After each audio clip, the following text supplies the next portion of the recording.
尤其呢，我们也会把这个慧命一代传一代，生生不息，永远传下去。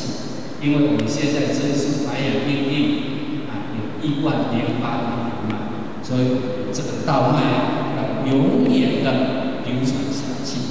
所以用黄色代表了生生不息，也代表了天地铸成、天地纪行。但是我们修办道，各位同学也要效法这个铸成不息的精神。所以希望各位修道，无论如何到哪一个地方啊，受到某一种考验，或受到某一种障碍，我们都要突破，要突破，才能够自成不息。所以这里呢，后学的一个后学自己的一个设计的想法，还有我们这个从那个老母那个字下来，那个底都是红色的红色的，因为老母，我们不要说我们老母是无形象的各位有没有当过妈妈？大部分人有当过妈妈。请问各位，当妈妈一定有什么？有爱，对不对？因为有爱，因为有了爱，才会有子女，对不对？假如你没有爱，就没有子女。那我们今天各位得了这么宝贵的天道，我们要不要有爱？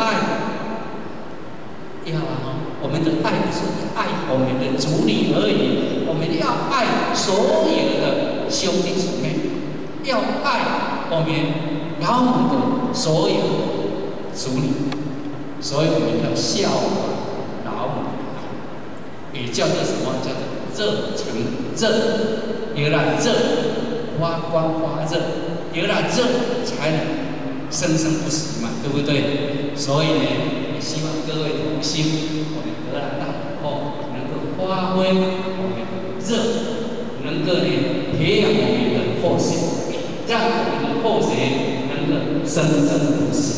这也是这颜色的一个概念那当然了因为我们大家现在都知道我们白羊应运这个我们所有的大部分的佛堂都是差不多60个字明明上帝，无量清晰至尊至圣，三界十观，万能真常，这20个字。